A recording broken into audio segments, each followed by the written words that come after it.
আসসালামু আলাইকুম। তারেক রহমান দেশে ফিরে এলে তাকে হত্যা করা হতে পারে। তার জীবনহানির আশঙ্কা তীব্র হচ্ছে। কেন তীব্র হচ্ছে? কারা তাকে হত্যা করবে? প্রিয় দর্শক, এর আগে আমি আপনাদের সামনে বলেছিলাম যে আরও 6 থেকে 7 মাস আগে বিএনপির কোনো শীর্ষ নেতা আমার সঙ্গে ব্যক্তিগত আলাপচারিতায় তিনি কেন দেশে ফিরছে না তার উত্তরে এমন আশঙ্কার কথাই জানিয়েছিলেন যে তাকে হত্যা করা হতে পারে।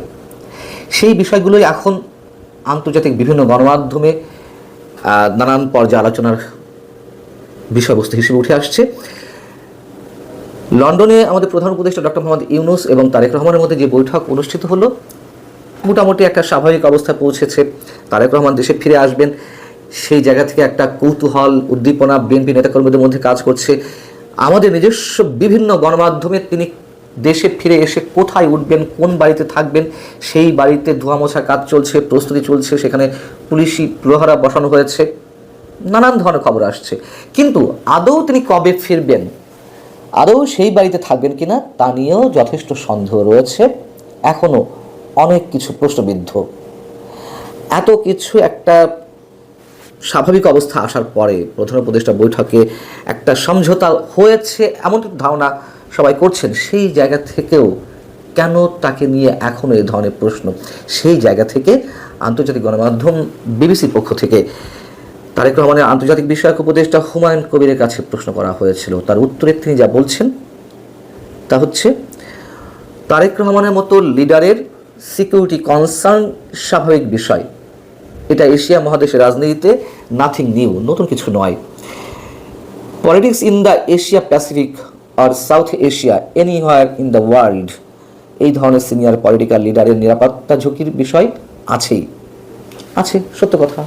বাংলাদেশে বঙ্গবন্ধু থেকে শুরু করে সাবেক রাষ্ট্রপতি জিয়াউর রহমান, কিংবা ভারতে মহাত্মা গান্ধী, ইন্দিরা গান্ধী, রাহুল গান্ধী, শ্রীলঙ্কা প্রেমাদাসা এবং পাকিস্তান তো রয়েছেই, এগুলো অস্বাভাবিক কিছু নয়। আওয়ামী লীগের সভানেত্রী শেখ হাসিনাকেও 18 থেকে 19 বারের জন্য তাকে তার উদ্দেশ্যে অনেকভাবে টার্গেট করা হয়েছিল, আক্রমণের শিকারও হয়েছেন।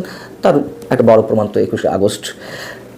তো তারেক রহমানের ক্ষেত্রে হতে পারে, অস্বাভাবিক কিছু নয়।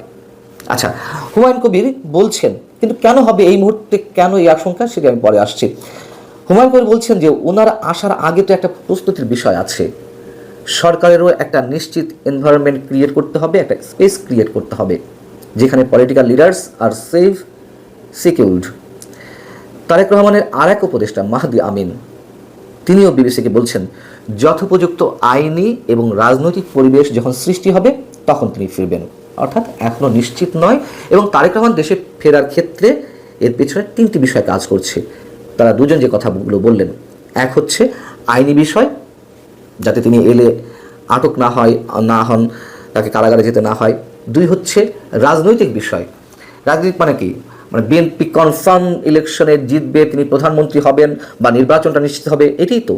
তৃতীয়ত হচ্ছে তার নিরাপত্তা, জীবনহানির যে সংখ্যা সেটি। প্রশ্ন হচ্ছে যে কারা তাকে হত্যা করবে।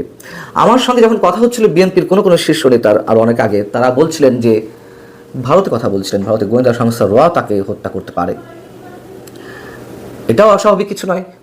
কিন্তু সেই সময় পরিপ্রেক্ষিতে যদি আওয়ামী লীগ ক্ষমতায় থাকতো, তর্কের খাতিরে ধরে নিচ্ছি। কিন্তু এখন কেন? এখন তারেক রহমানকে সেভ করার জন্য বরং তারা আরও চেষ্টা করবে।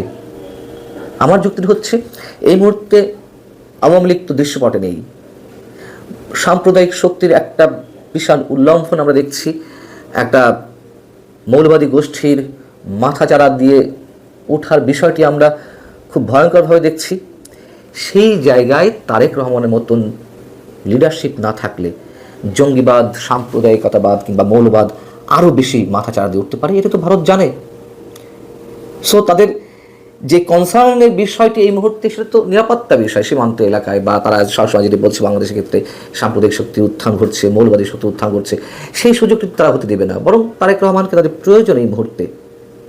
সো তাদের এই যুক্তিটি বিএনপির যে শীর্ষ নেতারা আমার সামনে বলছিলেন যে র তাকে হত্যা করতে পারে, এই মুহূর্তে আমার সেটি মনে হয় না। তাহলে কি জঙ্গি গোষ্ঠী তাকে হত্যা করবে? হতে পারে, এটা হতে পারে, এটা অস্বাভাবিক কিছু নয়। তারপরেও এটি যুক্তিযুক্ত কিনা সে বিষয়ে পরে আসছি।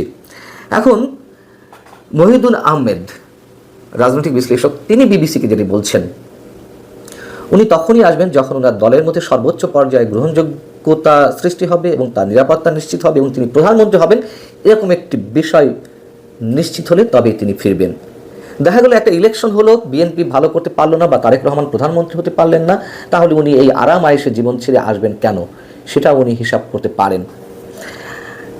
বিএনপি স্থায়ী কমিটির সদস্য আমির খসরু মাহমুদ চৌধুরী বলছেন, এই বিষয়ের সঙ্গে অর্থাৎ তারেক রহমান ফিরে আসার বিষয়ে এর সঙ্গে অনেক টেকনিক্যাল ইস্যু জড়িয়ে রয়েছে, ওইগুলো বলা যাচ্ছে না, মানে তিনি প্রকাশ করতে যাচ্ছেন না। আমাদেরকে তো সব দিক থেকে বিবেচনা করেই ওনার আসার বিষয় ঠিক করতে হবে। অনেকগুলো বিষয় থাকতে পারে এখানে, সবগুলো বিবেচনায় এনে ওনার সিদ্ধান্ত নিতে হচ্ছে। যেটা বলছিলাম, যদি এই ধরনের আশঙ্কা থাকেও, তিনটি রাজনৈতিক অনিশ্চয়তা কিংবা আইনগত অনিশ্চয়তা অথবা তার জীবনহানির সংখ্যা, তর্কের খাতিরে ধরে নিলাম যে এগুলো সবটাই রয়েছে, তারপরেও তিনি ফিরবেন না। কেন ফিরবেন না? অবশ্যই তাকে ফিরতে হবে।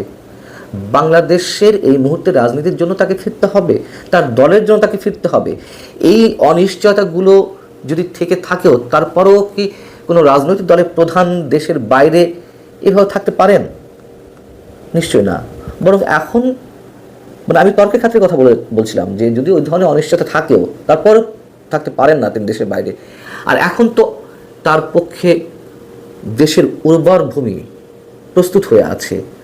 বিএনপির সবচেয়ে বড় জনপ্রিয়তা এই মুহূর্তে, অন্তত ইলেকশনে তাদের জয়ের সম্ভাবনা বেশি রয়েছে। সেই সব বিবেচনায় কেন তিনি ফিরবেন না? কেন এখনো পর্যন্ত সব কিছু ঠিকঠাক করেই আসবেন? এটা তো কোনো দক্ষ বা কৌশলী বা অভিজ্ঞ কোনো রাজনীতিকের জন্য এমনটা হতে পারে না। হয়তো তিনি ফিরবেন, আমরা তেমনটাই আশা করতে পারি। আর যেটি বারবার বলা হচ্ছে যে সরকারের সঙ্গে একটা সমঝোতা বা সরকারের একটা স্পেস ক্রিয়েট করতে হবে, তাহলে আরও বড় প্রশ্ন, লন্ডন বৈঠকে তাহলে কি হলো? সত্যিই বিএনপি ট্র্যাপে পড়ল? ভালো থাকুন সবাই, আল্লাহ হাফিজ।